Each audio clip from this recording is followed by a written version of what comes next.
Mayong buntag, Barangay Salvacion, murag ubay-ubay magkaayo yung tao nagpirma-pirma aning People's Initiative. Kabalo ba mo sa inyong ipirmahan? Oh, pagtindagan na, kailan taong ka mga apelyido ha? Sa manitan ninyo gibuhat? Ano nag-uto-uto man mo anang inyong mga leader-leader diha? Unsa na po'y hatag na ka ng pasalig ani?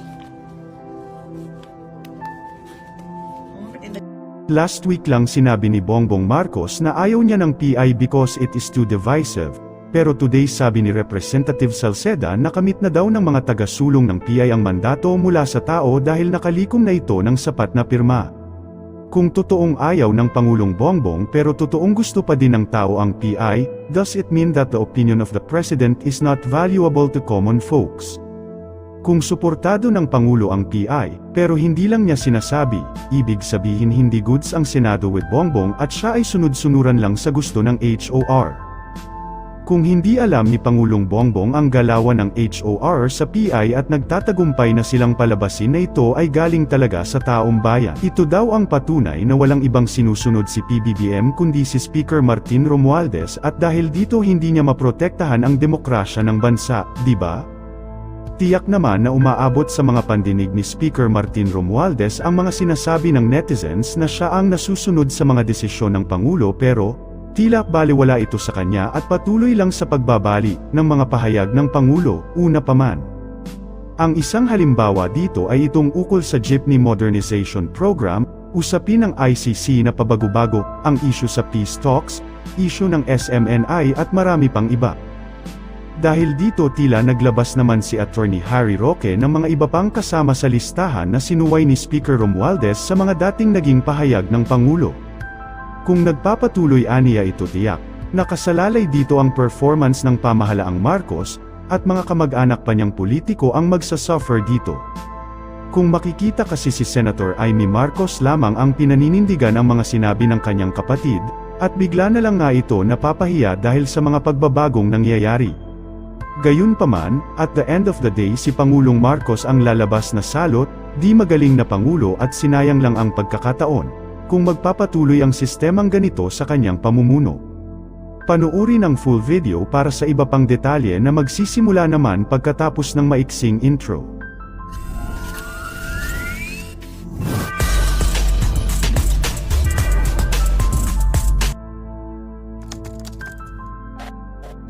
Sumusuway ba nga po talaga si Speaker Martin Romualdez kay PBBM? Isa-isahin natin. Hindi ko kinakailangan ng charter change para magkaroon ng pag-unlad. Matapos ang isang taon, talaga namang isa tayo sa pinakamalakas at malagong paglaki ng ekonomiya. No? So tama, hindi kinakailangan ng charter change para umunlad ang ekonomiya. Pero ang Speaker Romualdez, sabi niya kinakailangan amendahan ang economic provisions ng charter change. Pangalawa, pirma. Abay, ang sabi ni Presidente, itigil yung pirma na yan. Dahil yan ay nagiging dahilan para tayo maging hati-hati. At saka, hindi niya nagustuhan yung pagbabayad ng suhol na nakita niya sa telebisyon. Bagamat ang nagsabi nito ay si Senate President Zubiri matapos makipagpulong sila nung araw ng Van de Honor kasama si Senate President Zubiri, Senate Pro Tempore Legarda at saka si Speaker. Ang sabi nga, napakainit daw ng tahalakayan. Pero matapos ang pagpupulong na yan, tinalaga ni Presidente ang Senado na manguna para dito sa pagbabago ng economic provisions at hindi nga sila sigurado kung kinakailangan pang baguhin ang ating saligang batas kasi po pwede naman niyang gawin sa pamamagitan ng batas. Abay matapos maanunsyo to, anong nabalitaan natin? Tuloy pa rin ang pagkahalap ng pirma, tuloy pa rin ang pagdedeposito ng mga pirma sa COMELEC, tuloy pa rin ang pamimili ng mga signatures. Pangalawang beses na po yan na pagsuway, di ba po? Impeachment ni Sara Duterte, hindi naman siya sumuway. At least hindi pa. Ang pangatlo pa pala, nagsalita ang Presidente 7 buwan nang nakakalipas na hindi siya makikipagtulungan sa ICC dahil labag yan sa ating soberenya. Pero anong sinabi ni Secretary Boying Remulla 5 araw pa lang ang nakakalipas? Si Secretary Boying Remulla po kasi ka-eskwela namin sa UP College of Law. So, sila po talaga ay mag-contemporaries. Kami po ay magko-contemporaries. Pero ang diferensya, silang dalawa ni Speaker at si Secretary Remulla mag-brad sa Upsilon Sigma Phi. So talagang very close po yan. Ang sabi, makikipagtulungan na sa ICC ang dahilan kasi nga nagpasa ng House Resolution ang Kamara de Representante. So alam niyo po yan, magkakampi talaga sila sa politika, so susunod ang Secretary Remulla sa kagustuhan ni Speaker. Kahapon, linaw ni Presidente, for the 100th time, hindi tayo makikipagtulungan. Anong nangyayari? Sumusuway nga ba si Speaker kay PBBM? Well, syempre, isa yung possibility yan. Bakit siya sumusuway? Kasi siguro iniisip niya, pinsan ako, walang mangyayari sa akin. Pinsan ako at matalik na kaibigan, walang mangyayari sa akin. Pwede po yan. Pero parang nakakahiya din kung ikaw speaker, nababalik na rin ng presidente. Miski suwayin mo siya, nalalaman ng mga kasama mo sa kongreso na parang hindi pala kayo tugma ng nais ng presidente at kaya ka namang hinalal, ang perception is siya ang pinakamalapit kay presidente. Pero beyond the fact na pinsan siya, ano pa kaya ang dahilan? May nagsasabi, ay, alam na Speaker ang lahat ng sekreto ni PBBM. Pero kung sekreto yan, at kung talagang ibubulgar na Speaker ang mga sekreto ng presidente, hindi ba kung bubulgar niya ang mga sekreto, pati siya ay mawawala sa posisyon? Dahil ang Speaker naman ay hinalal ng mga kapwa-kongresista dahil endorse siya ng presidente. So parang hindi ata sekreto. Or, ito ang pinakamalala, baka naman sa mulat-mula, si Speaker talaga ang nasusunod. Hindi ko alam kung bakit. Ano pa yung dinidesisyonan ni Speaker? Yung relasyon natin sa China. Kasi silang dalawa magpinsan, yung ambassador to United States na si Bibs Romualdez, talagang maka-Amerikano sila. Nung bagong-bago si PBBM, ang sabi naman niya, China ang pinaka-importante nating partner. Kasi nga, pangalawang ekonomiya sa daigdig, kapitbahay natin. Pero nabago. At tingin ko yan, sa impluensya talaga yan na magpinsang Romualdez, Bibs and Martin.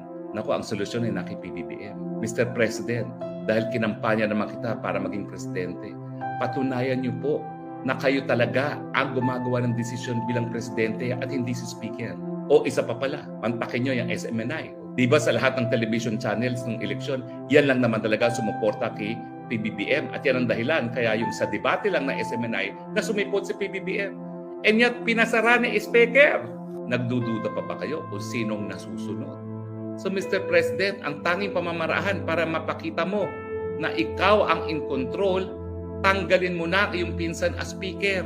Dahil habang nananatili po siya sa speaker, babaliwalain niya ang mga desisyon mo. Napaka-divisive nitong si speaker. Pinagwawatak-watak niya ang unit team. Kabuti-buti nagsimula tayo, nagkakaisa ang Duterte at ang Marcos. Hindi ko maintindihan kung bakit gusto ni speaker na magkahiwalay ang Marcos at Duterte. Wala pong mabuting idudulot yan. Pangalawa, bengador itong si speaker na hindi na makatangian ng ating PBBM. Galit siya dahil tinawag siyang tambaluslos, tinanggalan ng budget. Inisnap siya, kaya ipahuhuli sa ICC. Tama ba yan? Halalang taong bayan yan, katandem yan ng ating presidente. And yet, dahil petty ka, nabubuisit ka, gagawin mo ito. At bababuyan mo pa yung institusyon ng Kongreso. So Mr. President, unang-una para mapatunayan mong you're in control, ipakita sa lahat na you are president. Palitan mo na po ang inyong pinsan as Speaker of the House. Pag hindi niyo po ginawa yan, mababaliwala yung mandato ng 30 million na Pilipino na bumoto sa iyo. Hindi po namin hinalal ang speaker para maging presidente. Ang naghalalang pulong sa kanya ay yung mga taga-Tacloban. Baka nga po hindi manalo yan ng gobernador sa Leyte mismo dahil mga pitili ang mga nanalo dun Isang distrito lang po yan, isang syudad lang yan. Bakit naman siya magdidesisyon na parang presidente? Kayo po ang halal. At habang siya nananatiling speaker, patuloy po niyang susuwayin kayo.